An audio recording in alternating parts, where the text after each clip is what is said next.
Hey, all you early morning exercisers. Have you heard about the research that states you'll burn more fat if you exercise first thing in the morning on an empty stomach? Is there any truth to it? Well, actually there is, but don't get excited because do you know what else you're losing? By the way, it's not good. Let me explain. I'm Dr. Joe, PhD nutritionist, professional speaker, and author of 4 books including Reboot, How to Power Up Your Energy, Focus, and Productivity. To understand how this all works, you need to know 3 facts about how the human body works. 1, realize that most of the calories we burn is not from exercise. We burn calories 24/7, even when we're sleeping. In fact, about 3/4 of all the calories we burn is just to keep us alive.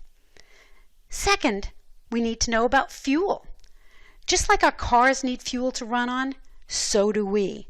While cars run mostly on one fuel, gasoline, humans require a blend of fat and a carbohydrate called glucose, about a 50-50 mix.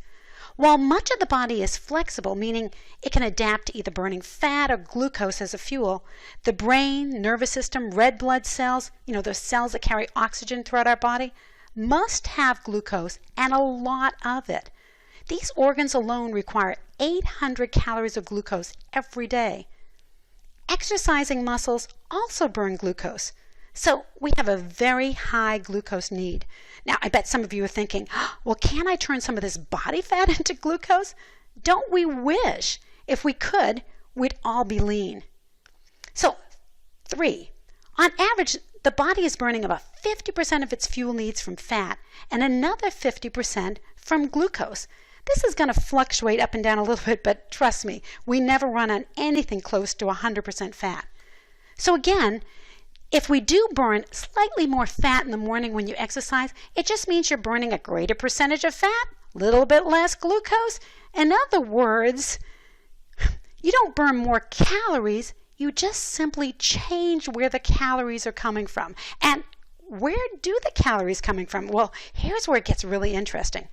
Again, about 50% of our fuel needs come from fat, most of that from our meals and our stored body fat. The carbohydrate in the last meal of the day will provide no more than 2 hours of glucose, even if you ate a large amount of carbs. If your blood glucose stays higher than normal for more than 2 hours, well, you've met the criteria for diabetes. Around 2 hours after that meal, your body starts converting liver glycogen into glucose. Liver glycogen is what sustains our brain in between meals and while we're sleeping. But since our liver only holds 300 to 400 calories worth, not very much, we quickly run out.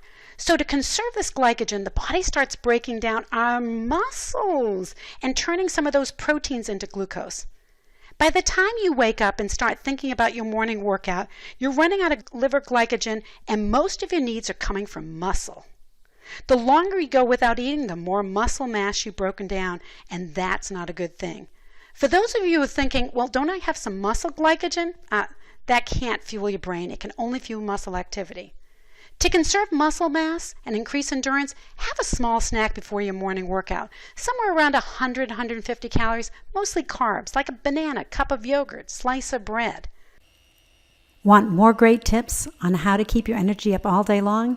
Take my 10-question energy quiz at drjoe.com/energy quiz.